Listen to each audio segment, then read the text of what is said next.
Hello guys, आप सभी का स्वागत है हमारे ऑनलाइन वीडियो ट्यूटर चैनल पे। मैं हूं संजय।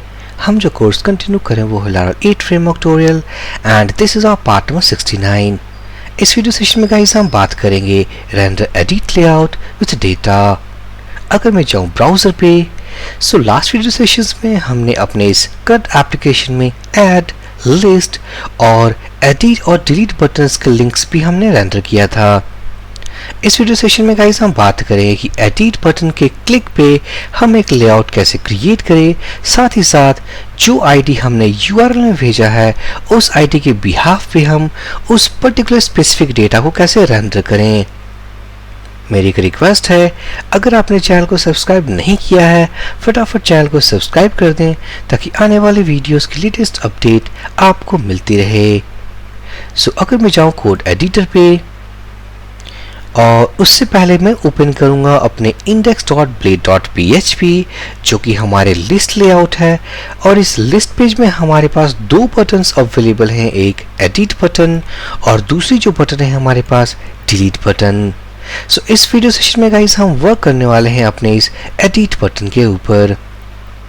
सो जैसे ही हमने इस एडिट बटन पे क्लिक किया, अगर मैं क्लिक करूं सो यहाँ पर हमारे पास एक स्टैटिक मैसेज है that is welcome to edit method. इसका मतलब कि जब भी हमने इस एडिट बटन पे क्लिक किया, इसने जो राउट हिट किया है दैट इज device.edit। और जैसा कि हमने डिस्कस किया था लास्ट वीडियो सेशन में कि इस राउट को गेट करते ही ये कॉल करेगा हमारे edit method of this device controller, और ये रहा हमारा एडिट मेथड। सो यहाँ पर स्टैटिक मैसेज के बजाय अगर हम एक लेआउट रेंडर करें, सो रिटर्न व्यू,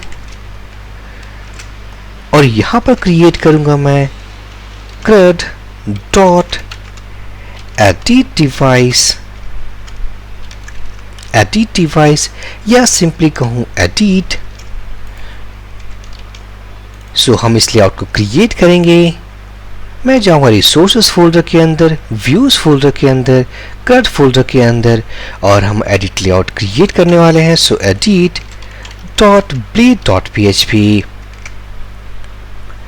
इस लेआउट में अगर हम create dot blade dot php के सारे कोड को कॉपी करके अगर मैं पेस्ट कर दूं, सेव करूं, ब्राउजर पर रीलोड करूं, सो यहाँ पर जो हमारा एडिट लेआउट था, अगर मैं किसी भी एडिट बटन पे क्लिक करूं लाइक डिवाइस ID 3, हमारे पास एक लेआउट है, बट करेंटली ये लेआउट हमारा एड डिवाइस का है।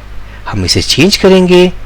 अगर मैं जाऊं एडिटर पे, this is not add device, edit device, edit device, edit device,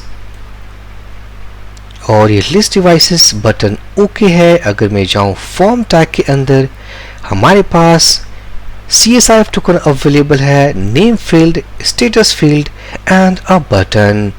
अगर मैं सेव कर दूं, ब्राउजर पे जाऊं, रिलोड करूं, सो यहाँ पर हमारे पास नाउ एडिट डिवाइस पेज है। जो नेक्स्ट टास्क है कि on the behalf of this ID, जो आईडी हमने यूआरएल में भेजा है, ये आईडी इन द सेंस क्या है, जब भी हम किसी पर्टिकुलर रो पे क्लिक कर रहे हैं वो उस रो की स्पेसिफिक डिवाइस आईडी हमारे यूआरएल में अवेलेबल है। सो इस डिवाइस आईडी के बिहाफ पे हमें डेटाबेस में क्वेरी लगानी है और उस स्पेसिफिक रो को गेट करना है, और उस स्पेसिफिक रो के डेटा को हम इस इनपुट फील्ड में रेंडर करने वाले हैं। सो अगर मैं जाऊँ एडिटर पे, डिवाइस कंट्रोलर, यहाँ पर जो हमारा एडिट मेथड है जहाँ पर हमने इस एडिट लेआउट को रेंडर किया है, हम देख सकते हैं इस फंक्शन में एक डिवाइस ऑब्जेक्ट अवेलेबल है। अगर मैं जाऊँ ब्राउजर पे, सो इस डिवाइस आईडी जो हमने यूआरएल में पास किया है, ऑटोमेटिकली बिहाइंड द सीन इस डिवाइस आईडी के अकॉर्डिंग इस डिवाइस ऑब्जेक्ट में हमारा स्पेसिफिक रो का डेटा अवेलेबल है। This is called route model binding. हमारे इस फंक्शन में एक मॉडल के ऑब्जेक्ट अवेलेबल है और वो ऑब्जेक्ट क्या है, वो ऑब्जेक्ट हमारे इस स्पेसिफिक आईडी जो कि हमने यूआरएल में पास किया है, उस आईडी के बिहाफ पे जो स्पेसिफिक रो जो गेट हो गई इस डिवाइसेस टेबल से, उसका डेटा हमारे इस डिवाइसेस ऑब्जेक्ट ने ऑलरेडी फेच कर लिया हुआ है। सो अगर मैं जाऊं इस लेआउट पे और यहाँ पर मैं अगर पास करूं डिवाइस और हम उस ऑब्जेक्ट को पास करेंगे डिवाइस, मैं चाहूँगा इस लेआउट पे अब अगर किसी भी डेटा को मीन्स फैच करना हो स्पेसिफिक रो के डेटा को, हम इस मॉडल ऑब्जेक्ट के थ्रू हम गेट कर सकते हैं। सो यहाँ पर है हमारा मॉडल ऑब्जेक्ट और ये रहा हमारा की। सो इस की को मैं कॉपी करूँगा, मैं चाहूँगा एडिट लेआउट पे, ये रहा हमारा name field. So name field में अगर वैल्यू को प्रिंट करना हो वैल्यू, और यहाँ पर हम यूज करेंगे की, और जो नेम वैल्यू जो हमने स्टोर किया अपने इस कॉलम में समथिंग नेम कॉलम, अगर मैं सेव कर दूं, ब्राउज़र पे जाऊं, रीलोड करूं, हम देख सकते हैं हमने डिवाइस 1 रेंडर कर लिया है। इसी तरीके से अगर डिवाइस 1 के बजाय अगर मैं डिवाइस 3 पे क्लिक करूं, हमारे पास डिवाइस 3 अवेलेबल है। नेक्स्ट हमें अपने इस स्टेटस कॉलम को फिक्स करना है, मैं जाऊंगा एडिटर पे। सो यहाँ पर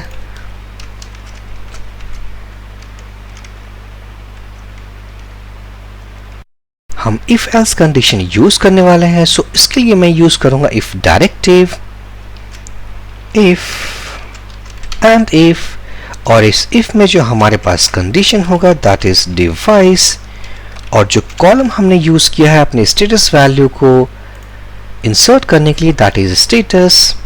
सो device status equals to 1। So उस केस में क्या होगा, सेलेक्टेड। अगर स्टेटस का वैल्यू 1 होगा it means device is active. Otherwise अगर मैं इसी कोड को कॉपी करूं, पेस्ट करूं, अगर इसकी वैल्यू 0 होगी सो उस केस में इनएक्टिव सेलेक्टेड होगा। अगर मैं जाऊं ब्राउज़र पे, रिलोड करूं, सो जो डिवाइस 3 है हमारा वो है inactive. Let me check. So device 3 inactive है। अगर मैं डिवाइस 4 की बात करूं, it is selected. So successfully हमने डिवाइस आईडी के बिहाफ पे हमने उसके स्पेसिफिक रो को डेटा को अपने इस एडिट लेआउट फॉर्म में सक्सेसफुली रेंडर कर लिया है। अब बात है कि अगर हम इस फॉर्म को सबमिट करेंगे, सो इस फॉर्म सबमिशन डेटा के बिहाफ पे हम अपने इस स्पेसिफिक रो, किसी भी specific row on the behalf of this ID कैसे अपडेट करेंगे। सो उसके लिए अगर मैं जाऊँ टर्मिनल पे, सबसे पहले मैं डेवलपमेंट सर्वर क्लोज करूँगा, PHP आर्टिशन मैं टाइप करूँगा राउट लिस्ट, प्रेस एंटर।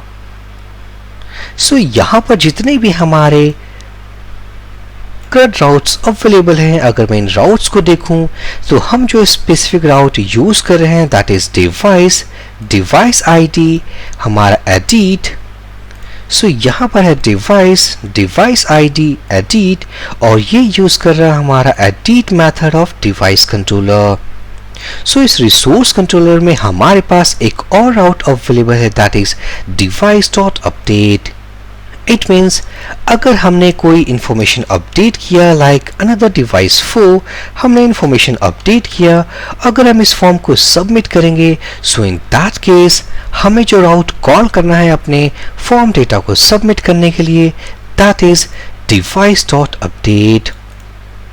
उस सिचुएशन में ये जो कॉल करेगा वो होगा update method of device controller. एक और जो बात गौर करने वाली है, अगर हमने इस राउट को कॉल किया सो उस केस में हमें यूज करना पड़ेगा पुट या पैच रिक्वेस्ट टाइप, और यहाँ पर जो URL हमारा क्रिएट होगा डिवाइस, डिवाइस आईडी। सो अगर मैं जाऊं ब्राउजर पे, यहाँ पर जो करेंटली हमारा एक्शन में जो URL अवेलेबल है that is device dot store, ये है हमारा डिवाइस डॉट स्टोर। सो हमें अपने URL को चेंज करना है समथिंग डिवाइस डॉट अपडेट। सो मैं इसे कॉपी कर लूंगा डिवाइस डॉट अपडेट, लेकिन जो सेकेंड वैल्यू हमें पास करना है दैट इज डिवाइस आईडी, क्योंकि जब device.update अगर हम कॉल करेंगे सो उस केस में हमें URL में डिवाइस ID भी चाहिए। सो अगर मैं जाऊँ एडिटर पे, second parameter mean second value में मैं पास करूंगा डिवाइस ID। डिवाइस क्या है? डिवाइस एक की है और उस की के अंदर हमारे पास मॉडल इंस्टेंस के थ्रू स्पेसिफिक रो का डेटा अवेलेबल है। सो डिवाइस ID, यहाँ पर जो हम देख सकते हैं हमारे पास method equal to post available है, बट जैसा हमने डिस्कस किया अगर हमें अपने इस फॉर्म को सबमिट करना है we need to make the request type as put request type और या patch request type. So put और पैच रिक्वेस्ट टाइप बनाने के लिए अगर मैं लिखूं पुट, यहाँ पर अगर मैं मेथड नेम चेंज कर दूं, पुट कर दूं या पैच कर दूं, सो ये सक्सेसफुली फॉर्म सबमिट नहीं हो पाएगा क्योंकि जो ब्राउज़र में हमारे फॉर्म के मेथड्स अवेलेबल होते हैं that is get method and post method. जो बात है कि हम इस फॉर्म को प्रोसेस कैसे करें यूजिंग पुट रिक्वेस्ट टाइप और patch request type. So last video session की तरह हम यूज करेंगे method spoofing concept. Method spoofing concept क्या है? by using concept of method spoofing, dynamically we can change the request type। हम dynamic तरीके से फॉर्म प्रोसेस करते वक्त हम अपने इस मेथड टाइप को चेंज कर देंगे। सो फॉर दैट हमारे पास Laravel में एक डायरेक्टिव अवेलेबल है दैट इज मेथड और इस मेथड के अंदर हम वो मेथड टाइप पास करेंगे जो हमें डायनामिक तरीके से चाहिए। So we want post request type. अगर मैं जाऊं ब्राउज़र पे रिलोड करूं, so first of all we need to start development server php artisan serve। मैं रिलोड करूंगा। सो अगर मैं इस फॉर्म को इंस्पेक्ट करूं, हमारे इस कंसोल में हम देख सकते हैं एक्शन, ये रहा हमारा डिवाइस URL डिवाइस